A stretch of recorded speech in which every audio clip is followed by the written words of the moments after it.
ਵਾਹਿਗੁਰੂ ਜੀ ਕਾ ਖਾਲਸਾ ਵਾਹਿਗੁਰੂ ਜੀ ਕੀ ਫਤਿਹ। ਸਾਰੀਆਂ ਗੁਰਸਿੱਖ ਸੰਗਤਾਂ ਦੇ ਚਰਨਾਂ ਵਿੱਚ ਸਨਿਮਰ ਬੇਨਤੀ ਕੀਤੀ ਜਾਂਦੀ ਹੈ ਕਿ ਹੁਣ ਆਪ ਜੀ ਨੂੰ ਸ਼੍ਰੀਮਾਨ ਸੰਤ ਬਾਬਾ ਜਸਵਿੰਦਰ ਸਿੰਘ ਜੀ ਵਾਲਿਆਂ ਵਾਲੀ ਵਾਲੇ ਸ਼੍ਰੀ ਗੁਰੂ ਗ੍ਰੰਥ ਸਾਹਿਬ ਜੀ ਦੀ ਕਥਾ ਦੁਆਰਾ ਨਿਹਾਲ ਕਰਨਗੇ ਜੀ। ਸੋ ਆਓ ਸਾਰੇ ਰਲ ਮਿਲ ਕਰਕੇ ਸ਼੍ਰੀ ਗੁਰੂ ਗ੍ਰੰਥ ਸਾਹਿਬ ਜੀ ਦੀ ਕਥਾ ਦਾ ਆਨੰਦ ਮਾਣਨਾ ਕਰੀਏ ਜੀ। ਸੋ ਦੁਬਾਰਾ ਫੇਰ ਸਾਰੀਆਂ ਗੁਰਸਿੱਖ ਸੰਗਤਾਂ ਦੇ ਚਰਨਾਂ ਵਿੱਚ ਸਨਿਮਰ ਬੇਨਤੀ ਕੀਤੀ ਜਾਂਦੀ ਹੈ ਕਿ ਹੁਣ ਆਪ ਜੀ ਨੂੰ ਸ਼੍ਰੀਮਾਨ ਸੰਤ ਬਾਬਾ ਜਸਵਿੰਦਰ ਸਿੰਘ ਜੀ ਵਾਲਿਆਂ ਵਾਲੀ ਵਾਲੇ ਸ਼੍ਰੀ ਗੁਰੂ ਗ੍ਰੰਥ ਸਾਹਿਬ ਜੀ ਦੀ ਕਥਾ ਦੁਆਰਾ ਨਿਹਾਲ ਕਰਨਗੇ ਜੀ। ਸੋ ਆਓ ਸਾਰੇ ਰਲ ਮਿਲ ਕਰਕੇ ਸ਼੍ਰੀ ਗੁਰੂ ਗ੍ਰੰਥ ਸਾਹਿਬ ਜੀ ਦੀ ਕਥਾ ਦਾ ਆਨੰਦ ਮਾਣਨਾ ਕਰੀਏ ਜੀ। ਵਾਹਿਗੁਰੂ ਜੀ ਕਾ ਖਾਲਸਾ ਵਾਹਿਗੁਰੂ ਜੀ ਕੀ ਫਤਿਹ। ਡੰਡਾਉਤ ਬੰਦਨ ਅਨਕ ਵਾਰ ਸਰਬ ਕਲਾ ਸਮਰੱਥ ਢੋਲਣ ਤੇ ਰਾਖੋ ਪ੍ਰਭੂ ਨਾਨਕ ਦੀ ਕਰ ਹੱਥ ਸਰਬ ਧਰਮ ਮਹਿ ਸ੍ਰੇਸ਼ਟ ਧਰਮ ਹਰਿ ਕੋ ਨਾਮ ਜਪ ਨਿਰਮਲ ਕਰਮ ਸਗਲ ਕਿਰਿਆ ਮਹਿ ਊਤਮ ਕਿਰਿਆ ਸਾਧ ਸੰਗ ਦੁਰਮਤ ਮਲ ਖਿਰਿਆ ਸਗਲ ਉਦਮ ਮਹਿ ਉਦਮ ਭਲਾ ਹਰਿ ਕਾ ਨਾਮ ਜਪੋ ਜੀ ਸਦਾ ਸਗਲ ਬਾਣੀ ਮਹਿ ਅੰਮ੍ਰਿਤ ਬਾਣੀ ਹਰਿ ਕੋ ਜਸ ਸੁਣ ਰਸਨ ਬਖਾਨੀ ਸਗਲ ਥਾਨ ਤੇ ਉਹ ਊਤਮ ਥਾਨ ਨਾਨਕ ਜਿਹ ਘਟ ਵਸੈ ਹਰਿ ਨਾਮ ਸਗਲ ਥਾਨ ਤੇ ਉਹ ਊਤਮ ਥਾਨ ਨਾਨਕ ਜਿਹ ਘਟ ਵਸੈ ਹਰਿ ਨਾਮ। ਪਰਮ ਸਨਮਾਨਯੋਗ ਸੱਚੇ ਪਾਤਸ਼ਾਹ ਸ੍ਰੀ ਗੁਰੂ ਗ੍ਰੰਥ ਸਾਹਿਬ ਜੀ ਦੇ ਪਾਵਨ ਪਵਿੱਤਰ ਚਰਨਾਂ ਵਿੱਚ ਲਵਾਈਏ ਹਾਜ਼ਰੀ। ਸਭ ਸੰਗਤ ਰਸਨਾ ਸਫਲ ਕਰਿਓ। ਸਤਿਕਾਰ ਸਹਿਤ ਆਖੋ ਜੀ ਵਾਹਿਗੁਰੂ ਜੀ ਕਾ ਖਾਲਸਾ ਵਾਹਿਗੁਰੂ ਜੀ ਕੀ ਫਤਿਹ। ਸਤਿਗੁਰੂ ਜੀ ਨੇ ਕਿਰਪਾ ਕੀਤੀ ਹੈ ਗੁਰੂ ਕੇ ਪਾਵਨ ਚਰਨਾਂ ਵਿੱਚ ਆਪਾਂ ਨੂੰ ਬੈਠਣ ਲਈ ਸੁਭਾਗ ਸਮਾਂ ਪ੍ਰਾਪਤ ਹੋਇਆ ਹੈ।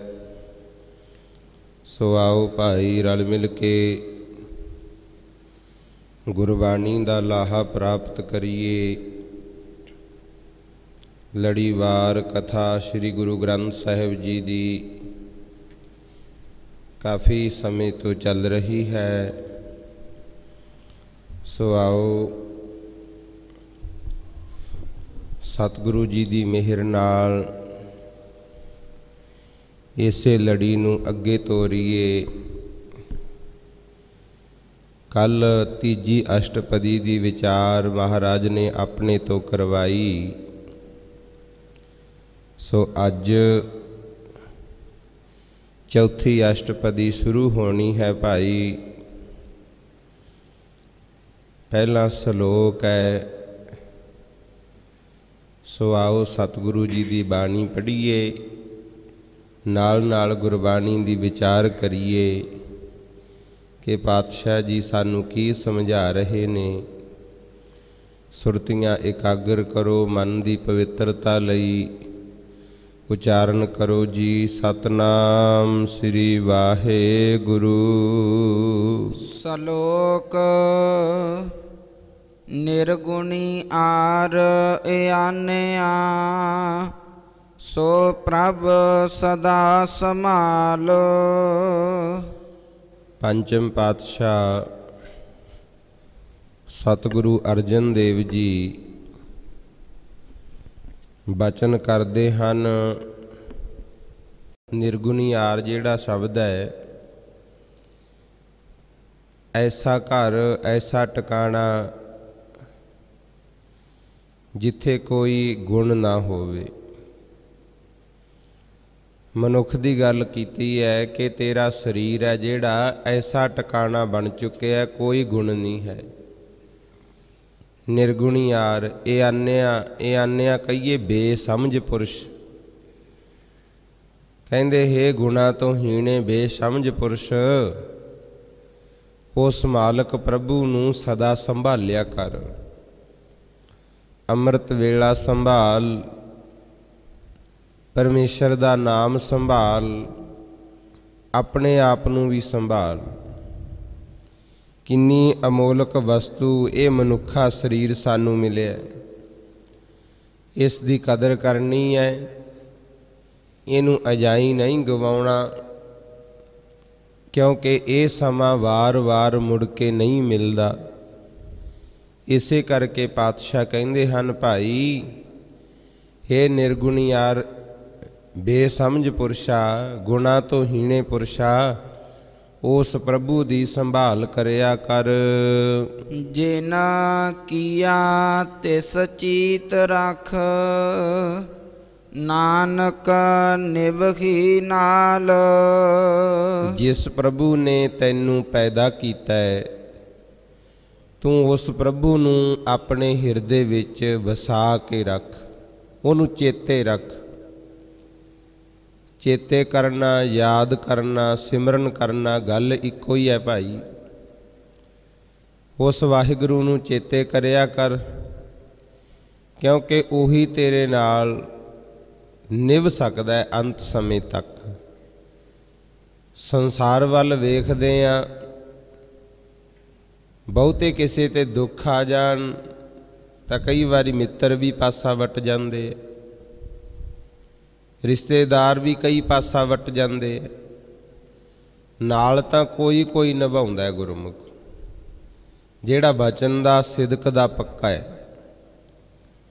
ਭਾਈ ਡੱਲੇ ਕੋਲੇ ਗੁਰੂ ਗੋਬਿੰਦ ਸਿੰਘ ਮਹਾਰਾਜ ਆਏ।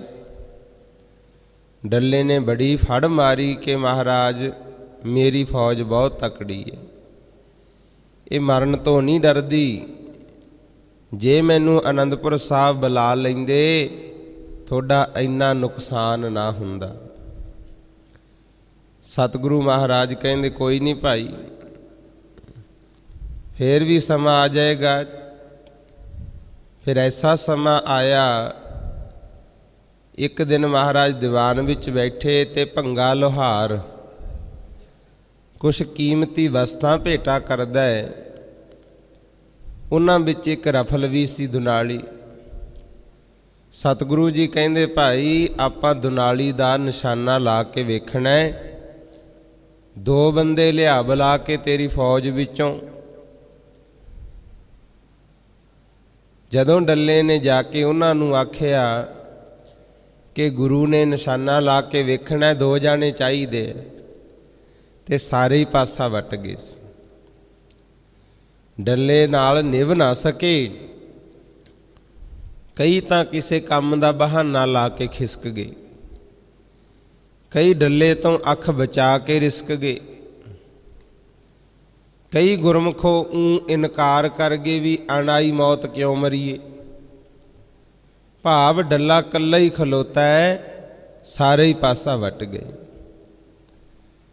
ਫਿਰ ਆ ਗਿਆ ਮੂੰਹ ਲਮਕਾ ਕੇ ਸਤਿਗੁਰੂ ਜੀ ਦੇ ਕੋਲ। ਪਾਤਸ਼ਾਹ ਕਹਿੰਦੇ ਡੱਲਿਆ ਫੋਕੀ ਵਡਿਆਈ ਕਰਨ ਦਾ ਕੋਈ ਫਾਇਦਾ ਤਾਂ ਨਹੀਂ ਹੋਇਆ। ਜਾਂ ਫਿਰ ਜਿਹੜੇ ਸਾਡੇ ਸਿੱਖ ਉਧਰ ਦਰਖਤਾਂ ਹੇਠਾਂ ਬੈਠੇ ਨੇ ਉਹਨਾਂ ਨੂੰ ਲਿਆ ਬੁਲਾ ਕੇ। ਫਿਰ ਗੁਰਮੁਖੋ ਜਦੋਂ ਡੱਲਾ ਗਿਆ ਇੰਨੀ ਗੱਲ ਹੀ ਆਖੀ ਸੀ ਵੀ ਗੁਰੂ ਸਾਹਿਬ ਨੇ ਨਿਸ਼ਾਨਾ ਲਾ ਕੇ ਵੇਖਣਾ ਹੈ। ਬੁਲਾਇਆ ਦੋ ਸਿੱਖਾਂ ਨੂੰ, ਭਾਈ ਵੀਰ ਸਿੰਘ ਤੇ ਧੀਰ ਸਿੰਘ ਭੱਜੇ ਹੀ ਆਏ। ਗੁਰਮੁਖੋ ਦਸਤਾਰਾਂ ਸਜਾਉਂਦੇ ਸੀ, ਇੱਕ ਨੇ ਅੱਧੀ ਕੁ ਦਸਤਾਰ ਸਜਾਈ ਸੀ ਤੇ ਇੱਕ ਨੇ 2 ਕਪੇਚ ਹੀ ਲਾਏ ਸੀ। ਇੱਕ ਦੂਜੇ ਤੋਂ ਮੂਹਰੇ ਭੱਜ ਕੇ ਆਏ, ਮਹਾਰਾਜ ਸਾਡੇ ਮਾਰੋ ਗੋਲੀ। ਦੂਜਾ ਕਵੇ ਮੇਰੇ ਮਾਰੋ, ਦੂਜਾ ਕਵੇ ਮੇਰੇ ਮਾਰੋ। ਗੁਰਮੁਖ ਪਿਆਰਿਓ, ਫਿਰ ਸਤਿਗੁਰੂ ਮਹਾਰਾਜ ਨੇ ਗੋਲੀ ਤਾਂ ਚਲਾਈ ਪਰ ਉੱਪਰ ਦੀ ਕੱਢਤੀ। ਆਖਣ ਲੱਗੇ ਪਾਤਸ਼ਾਹ ਛਾਤੀ 'ਚ ਮਾਰੋ। ਮਹਾਰਾਜ ਕਹਿੰਦੇ ਮਾਰਨਾ ਨਹੀਂ ਸੀ, ਤਾਰਨਾ ਸੀ ਭਾਈ। ਇਹ ਤਾਂ ਵੇਖਣਾ ਹੀ ਸੀ ਵੀ ਸਾਡੇ ਨਾਲ ਕੌਣ ਨਿਭਾ ਸਕਦਾ ਹੈ। ਆਖੋ ਸਤਨਾਮ ਸ਼੍ਰੀ ਵਾਹਿਗੁਰੂ। ਸੰਗਤ ਜੀ ਔਖੀ ਤਾਂ ਨਿਭਾਉਣੀ ਹੈ ਨਾ। ਪਾਤਸ਼ਾਹ ਕਹਿੰਦੇ ਦੁਨੀਆਦਾਰੀ ਵਿੱਚ ਐਸਾ ਵੇਖਿਆ ਜਿਵੇਂ ਡੱਲੇ ਦੀ ਫੌਜ ਨਿਭਾ ਨਾ ਸਕੀ, ਮੌਕੇ ਤੇ ਪਾਸਾ ਵੱਟ ਗਈ। ਬਹੁਤ ਹੈ ਇਕੱਲਾ ਡੱਲਾ ਕੀ ਗੁਰਮੁਖੋ। ਆਪਾਂ ਸੰਸਾਰ ਵਿੱਚ ਵੇਖਦੇ ਹਾਂ ਕੋਈ ਨਾ ਕੋਈ ਹਰੇਕ ਦੀ ਜ਼ਿੰਦਗੀ ਵਿੱਚ ਐਸਾ ਹੁੰਦਾ ਜੀ ਤੇ ਸਾਨੂੰ ਮਾਣ ਹੁੰਦਾ ਵੀ ਇਹ ਤਾਂ ਦੁੱਖ ਸੁੱਖ ਵਿੱਚ ਨਾਲ ਹੀ ਰਹੇਗਾ, ਪਰ ਪਾਸਾ ਵੱਟ ਜਾਂਦੀ ਹੈ ਦੁਨੀਆ। ਇਸੇ ਕਰਕੇ ਸਤਿਗੁਰੂ ਕਹਿੰਦੇ ਉਸ ਪਰਮਾਤਮਾ ਨੂੰ ਚੇਤੇ ਰੱਖ ਜਿਹੜਾ ਤੇਰੇ ਨਾਲ ਨਿਭ ਸਕਦਾ ਹੈ। ਅੰਤ ਸਮੇਂ ਤੱਕ ਪਰਮਾਤਮਾ ਹੀ ਤੇਰਾ ਮਦਦਗਾਰ ਬਣਨਾ ਹੈ।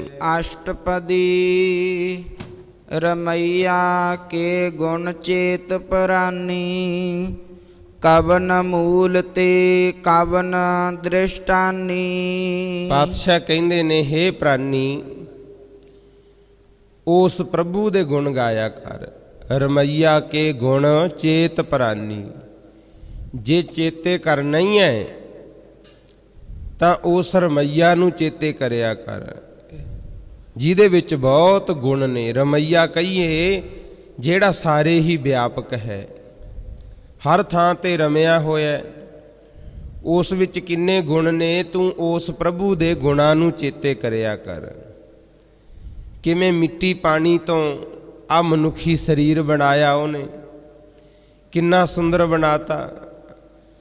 ਸਭ ਦੇ ਸਰੀਰਾਂ ਵਿੱਚ ਐਸੀ ਜੋਤ ਭਰਤੀ, 84 ਲੱਖ ਜੂਨਾਂ ਦਾ ਸਰਦਾਰ ਬਣਾਤਾ ਮਨੁੱਖ। ਗੁਰਮੁਖੋ ਕਿੱਡੀ ਵੱਡੀ ਕਿਰਪਾ ਕੀਤੀ ਹੈ।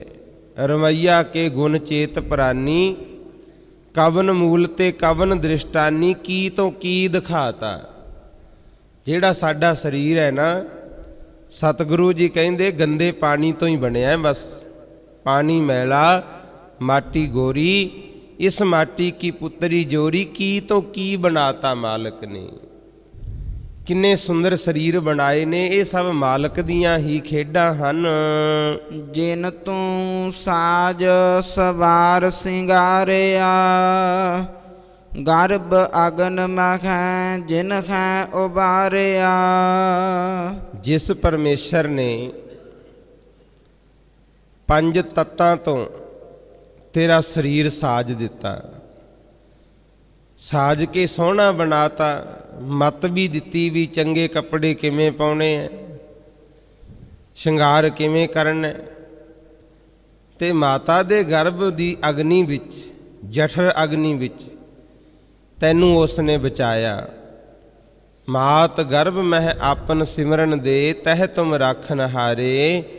ਗੁਰੂ ਅਰਜਨ ਦੇ ਪਾਤਸ਼ਾਹ ਕਹਿੰਦੇ ਕਿਵੇਂ ਉਹਨੇ 5 ਤੱਤਾਂ ਦਾ ਇਹ ਪੁਤਲਾ ਤਿਆਰ ਕੀਤਾ ਤੇ ਮਾਤਾ ਦੇ ਗਰਭ ਵਿੱਚ ਅੱਗ ਦੇ ਵਿੱਚ ਤੈਨੂੰ ਉਸ ਵਾਹਿਗੁਰੂ ਨੇ ਕਿਵੇਂ ਬਚਾਇਆ। ਕਿੰਨੇ ਗੁਣ ਨੇ ਉਸ ਪਰਮੇਸ਼ਰ ਵਿੱਚ, ਤੂੰ ਉਹਦੇ ਗੁਣਾਂ ਨੂੰ ਚੇਤੇ ਰੱਖਿਆ ਕਰ। ਬਾਰ ਵਿਵਸਥਾ ਤੁਝ ਹੈ ਪਿਆਰੈ ਦੂਧ, ਭਰ ਜੋਬਨ ਭੋਜਨ ਸੁਖ ਸੂਦ। ਜਿਸ ਵੇਲੇ ਬਚਪਨਾ ਸੀ, ਮਾਲਕ ਨੂੰ ਪਤਾ ਸੀ ਵੀ ਦੰਦ ਹੈ ਨਹੀਂ, ਅਜੇ ਖਾ ਪੀ ਨਹੀਂ ਸਕਦਾ, ਤਾਂ ਉਸਨੇ ਤੇਰੇ ਲਈ ਦੁੱਧ ਦਾ ਪ੍ਰਬੰਧ ਕੀਤਾ ਹੈ। ਪ੍ਰਮਾਤਮਾ ਹੀ ਕਰਦਾ ਭਾਈ। ਜਦੋਂ ਤੂੰ ਬੱਚਾ ਸੀ ਤੇਰੇ ਲਈ ਦੁੱਧ ਦਾ ਪ੍ਰਬੰਧ ਕੀਤਾ, ਮਾਤਾ ਦੇ ਥਣਾਂ ਵਿੱਚ ਦੁੱਧ ਪੈਦਾ ਕੀਤਾ ਤੇਰੇ ਪੀਣ ਵਾਸਤੇ। ਉਹਨੂੰ ਭੁੱਲ ਨਾ ਭਾਈ। ਜਦੋਂ ਭਰ ਜਵਾਨੀ ਆਈ ਤੈਨੂੰ ਚੰਗੇ ਭੋਜਨ ਖਾਣ ਦੀ, ਸੁੱਖ ਲੈਣ ਦੀ ਸੋਝੀ ਬਖਸ਼ ਦਿੱਤੀ। ਬੱਚੇ ਨੂੰ ਸਮਝ ਨਹੀਂ ਹੈ ਗੁਰਮੁਖੋ, ਜਿਉਂ-ਜਿਉਂ ਵੱਡਾ ਹੁੰਦਾ ਜਾਂਦਾ ਤਿਉਂ-ਤਿਉਂ ਸਮਝ ਆਉਂਦੀ ਹੈ ਵੀ ਕਿਵੇਂ ਮੈਂ ਆਪਣਾ ਬਚਾਅ ਕਰਨਾ, ਕਿਵੇਂ ਮੈਂ ਕਮਾਉਣਾ। ਬਾਰ ਵਿਵਸਥਾ ਤੁਝ ਹੈ ਪਿਆਰੈ ਦੂਧ, ਭਰ ਜੋਬਨ ਭੋਜਨ ਸੁਖ ਸੂਦ। ਬਚਪਨ ਵਿੱਚ ਦੁੱਧ ਦਿੱਤਾ ਤੈਨੂੰ, ਉਸ ਪ੍ਰਮਾਤਮਾ ਨੇ ਕਿਰਪਾ ਕੀਤੀ।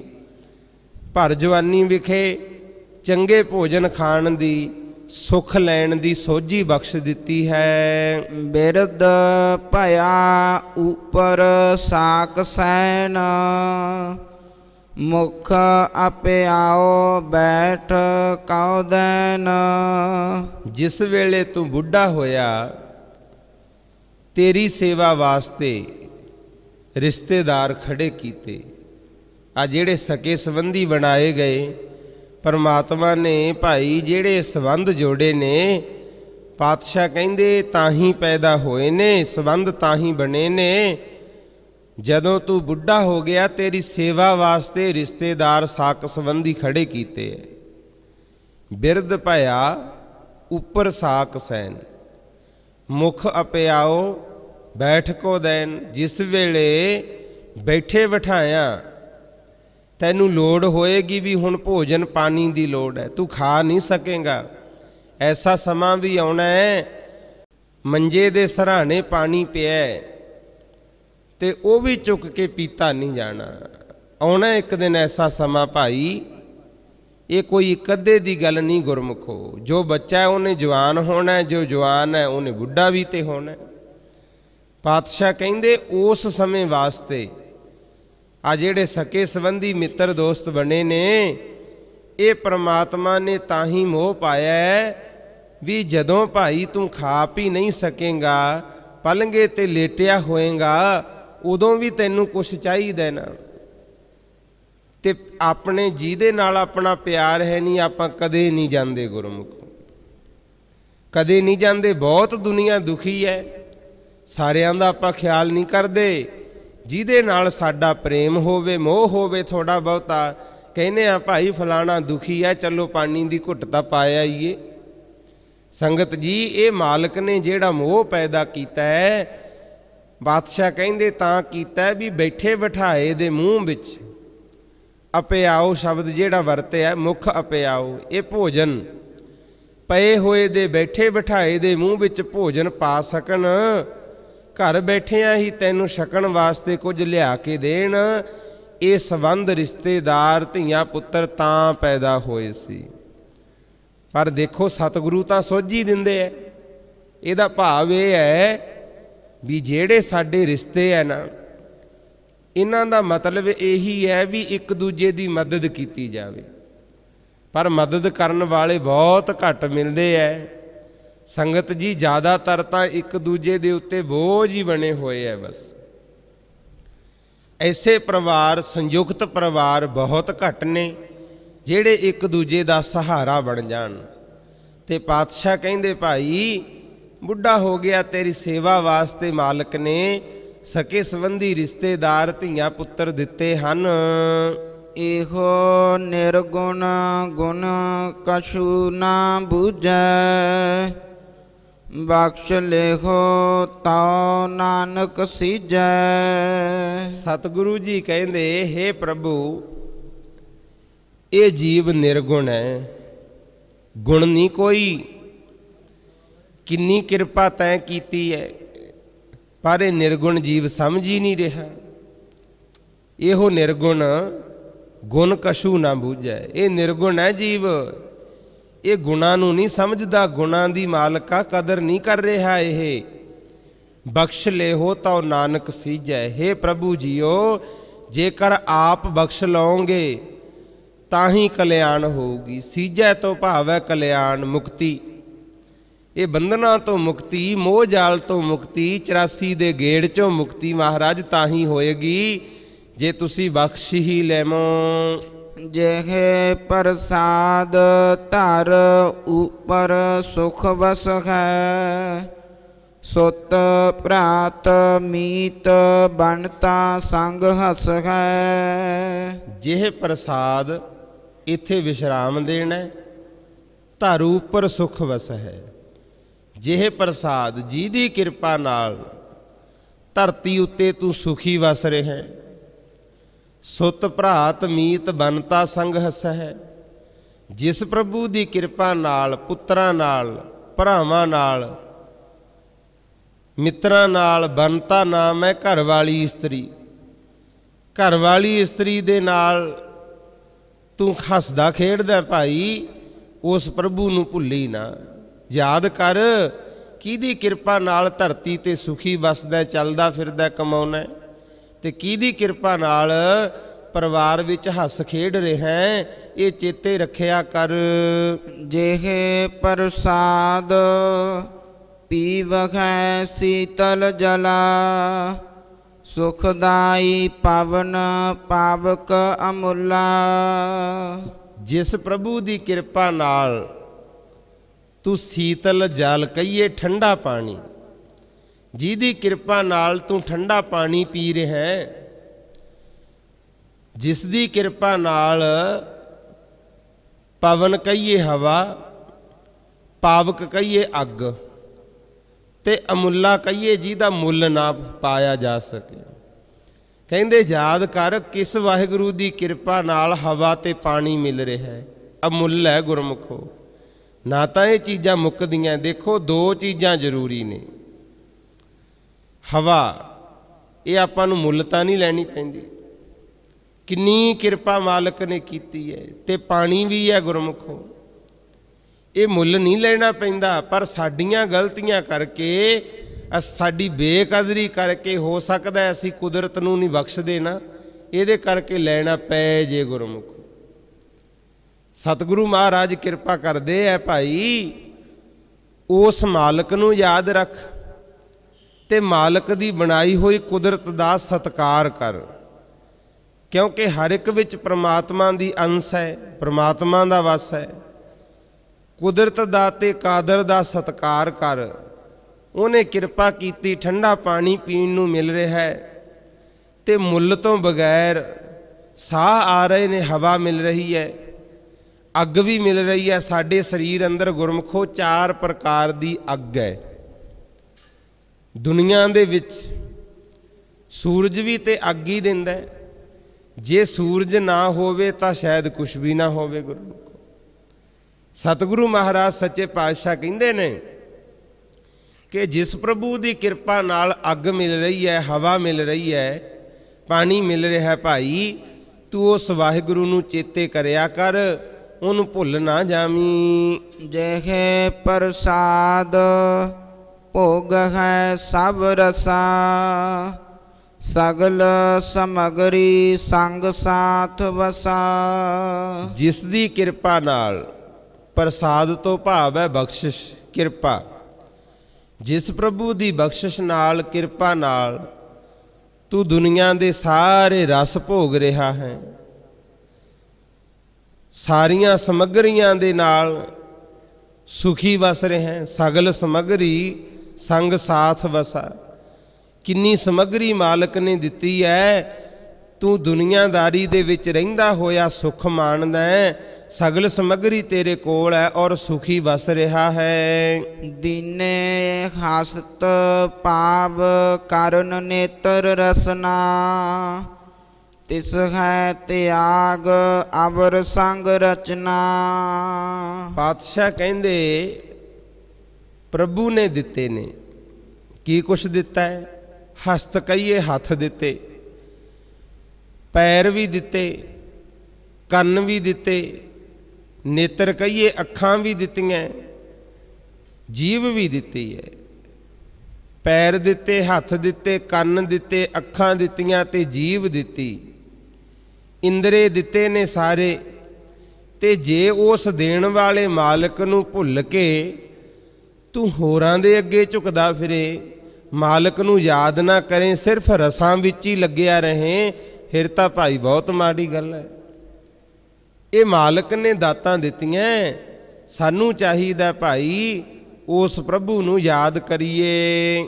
ਐਸੇ ਦੋਖ ਮੂੜ ਅੰਧ ਵਿਆਪੀ, ਨਾਨਕ ਕਾਢ ਲੇਹੋ ਪ੍ਰਭ ਆਪੀ। ਮਾਲਕ ਨੇ ਤਾਂ ਕਿੱਡੀ ਕਿਰਪਾ ਕੀਤੀ ਹੈ, ਕਿੰਨੀ ਬਖਸ਼ਿਸ਼ ਕੀਤੀ ਹੈ, ਪਰ ਸਤਿਗੁਰੂ ਕਹਿੰਦੇ ਇਸ ਮੂਰਖ ਅੰਨੇ ਵਿੱਚ ਇਹੋ ਜਿਹੇ ਦੋਖ ਪੈ ਗਏ, ਔਗਣ ਪੈ ਗਏ, ਇਹ ਮਾਲਕ ਨੂੰ ਚੇਤੇ ਨਹੀਂ ਕਰਦਾ, ਸਗੋਂ ਉਹਦੀਆਂ ਦਿੱਤੀਆਂ ਦਾਤਾਂ ਤੋਂ ਆਨੰਦ ਹੀ ਭਾਲਦਾ, ਸੁੱਖ ਭਾਲਦਾ। ਸੁੱਖ ਦੇਣ ਵਾਸਤੇ ਹੀ ਅੱਖਾਂ ਦਿੱਤੀਆਂ, ਸੁੱਖ ਦੇਣ ਵਾਸਤੇ ਹੀ ਕੰਨ ਦਿੱਤੇ, ਸੁਣ ਕੇ ਤੈਨੂੰ ਗਿਆਨ ਆ ਸਕੇ, ਬੋਲ ਕੇ ਤੂੰ ਆਪਣਾ ਗਿਆਨ ਦੂਜੇ ਨੂੰ ਦੱਸ ਸਕੇ, ਪੈਰਾਂ ਨਾਲ ਚੱਲ ਕੇ ਇੱਕ ਥਾਂ ਤੋਂ ਦੂਜੀ ਥਾਂ ਜਾ ਸਕੇ, ਹੱਥਾਂ ਨਾਲ ਕੰਮ ਕਰ ਸਕੇ। ਪਰ ਖਿਆਲ ਕਰਿਓ, ਚੰਗੇ ਕਿੰਨੇ ਕੁ ਕੀਤੇ ਤੇ ਮਾੜੇ ਕਿੰਨੇ ਕੁ ਕੀਤੇ।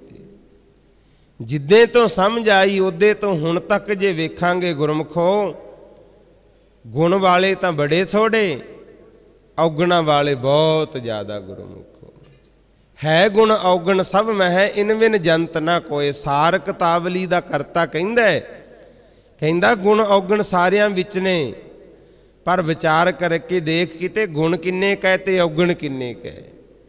ਇਹ ਨਾ ਹੋਵੇ ਵੀ ਔਗਣ ਹੀ ਵੱਧ ਹੋਣ। ਪਰ ਸਤਿਗੁਰੂ ਕਹਿੰਦੇ ਮਾਲਕ ਨੇ ਤਾਂ ਕਿੱਡੀ ਵੱਡੀ ਕਿਰਪਾ ਕੀਤੀ, ਕਿੰਨਾ ਕੁਛ ਦੱਸਿਆ ਸੁਖਮਨੀ ਸਾਹਿਬ ਵਿੱਚ। ਇਹ ਦਾਤਾਂ ਪਰਮਾਤਮਾ ਨੇ ਦਿੱਤੀਆਂ, ਪਰ ਮੂਰਖ ਅੰਨੇ ਮਨੁੱਖ ਵਿੱਚ ਇਹੋ ਜਿਹੇ ਔਗਣ ਪੈ ਗਏ, ਦੋਸ਼ ਪੈ ਗਏ। ਹੇ ਵਾਹਿਗੁਰੂ, ਤੇਰੀ ਕਿਰਪਾ ਤੋਂ ਬਿਨਾਂ ਤਾਂ ਭਲਾ ਹੋਣਾ ਬਹੁਤ ਔਖਾ ਹੈ। ਤੁਸੀਂ ਮਹਾਰਾਜ ਕਿਰਪਾ ਹੀ ਕਰੋ। ਨਾਨਕ ਕਾਢ ਲੇਹੋ ਪ੍ਰਭ ਆਪੇ। ਹੇ ਸਤਿਗੁਰੂ ਗੁਰੂ ਨਾਨਕ ਸਾਹਿਬ ਮਹਾਰਾਜ ਜੀਓ, ਗੁਨਾਹਾਂ ਵਿੱਚ ਫਸਦੇ ਜਾ ਰਹੇ ਹਾਂ, ਤੁਸੀਂ ਆਪ ਹੀ ਕਿਰਪਾ ਕਰਕੇ ਸਾਨੂੰ ਗੁਨਾਹਾਂ ਦੇ ਖੂਹ ਵਿੱਚੋਂ ਕੱਢੋ। ਆਦ ਅੰਤ ਜੋ ਰਾਖਨ ਹਾਰ, ਤਿਸ ਸਿਉ ਪ੍ਰੀਤ ਨਾ ਕਰੈ ਗਵਾਰ। ਜੋ ਪਰਮਾਤਮਾ ਆਦ ਤੋਂ ਲੈ ਕੇ ਅੰਤ ਤੱਕ, ਬਾਲਕ ਅਵਸਥਾ ਤੋਂ ਲੈ ਕੇ ਮੌਤ ਤੱਕ ਸਾਡੀ ਰੱਖਿਆ ਕਰਦਾ ਆ ਰਿਹਾ, ਸਾਨੂੰ ਸਵਾਸ ਦਿੰਦਾ ਆ ਰਿਹਾ। ਸਵਾਸ ਆਪਾਂ ਲੈ ਨਹੀਂ ਰਹੇ, ਉਹ ਦੇ ਰਿਹਾ ਮਾਲਕ। ਸੁੱਤੇ ਪਿਆ ਨੂੰ ਵੀ ਆ ਰਹੇ ਨੇ। ਬੰਦਾ ਕਈ ਵਾਰੀ ਦੇਖੀਦਾ ਬੇਹੋਸ਼ ਹੋ ਜਾਂਦਾ, ਸਵਾਸ ਤਾਂ ਫਿਰ ਵੀ ਆਈ ਜਾਂਦੇ। ਪਾਤਸ਼ਾਹ ਕਹਿੰਦੇ ਜਨਮ ਤੋਂ ਲੈ ਕੇ ਮੌਤ ਤੱਕ ਜਿਹੜਾ ਤੇਰੀ ਰੱਖਿਆ ਕਰਦਾ ਹੈ ਭਾਈ, ਤੇਰਾ ਫਰਜ਼ ਬਣਦਾ ਹੈ ਉਹਨੂੰ ਯਾਦ ਰੱਖ। ਪਰ ਹੋਇਆ ਕੀ? ਪਾਤਸ਼ਾਹ ਕਹਿੰਦੇ ਆਦ ਤੋਂ ਅੰਤ ਤੱਕ ਜਿਹੜਾ ਰੱਖਣ ਵਾਲਾ ਸੀ, ਤਾਂ ਸਿਉ ਪ੍ਰੀਤ ਨਾ ਕਰੈ ਗਵਾਰ। ਗਵਾਰ ਤੋਂ ਭਾਵ ਹੈ ਮੂਰਖ। ਪਾਤਸ਼ਾਹ ਕਹਿੰਦੇ ਮੂਰਖ ਮਨੁੱਖ ਨੇ ਉਸ ਮਾਲਕ ਨਾਲ ਪ੍ਰੀਤ ਪਾਈ ਹੋਈ ਨਹੀਂ, ਪ੍ਰੀਤ ਪਾਈ ਨਹੀਂ ਵਾਹਿਗੁਰੂ ਨਾਲ। ਬਹੁਤ ਦੁਨੀਆ ਇਸ ਤਰ੍ਹਾਂ ਦੀ ਹੈ ਗੁਰਮੁਖੋ, ਜ਼ਿਆਦੇ ਦੁਨੀਆ ਇਸ ਤਰ੍ਹਾਂ ਦੀ ਹੈ ਜਿਨ੍ਹਾਂ ਨੂੰ ਮਤਲਬ ਹੀ ਨਹੀਂ ਵੀ ਅੰਮ੍ਰਿਤ ਵੇਲੇ ਉੱਠ ਕੇ ਇਸ਼ਨਾਨ ਵੀ ਕਰੀਦਾ, ਜਿਨ੍ਹਾਂ ਨੂੰ ਮਤਲਬ ਹੀ ਨਹੀਂ ਵੀ ਆਪਾਂ ਭਜਨ ਪਾਠ ਵੀ ਕਰਨਾ, ਮਤਲਬ ਹੀ ਕੋਈ ਨਹੀਂ, ਸਮਝ ਹੀ ਕੋਈ ਨਹੀਂ ਵੀ ਗੁਰੂ ਘਰ ਵੀ ਜਾਈਦਾ, ਸਤਿਗੁਰੂ ਦੀ ਸੰਗਤ ਵੀ ਕਰਨੀ ਹੈ। ਉਹ ਸਿਰਫ ਆ ਦੁਨੀਆਦਾਰੀ ਦੇ ਫੋਕੇ ਰਸਾਂ ਵਿੱਚ ਲੱਗੇ ਹੋਏ ਨੇ। ਸੰਗਤ ਜੀ ਸਤਿਗੁਰੂ ਕਹਿੰਦੇ ਨੇ ਭਾਈ ਵਾਹਿਗੁਰੂ ਨਾਲ ਪ੍ਰੀਤ ਪਾ।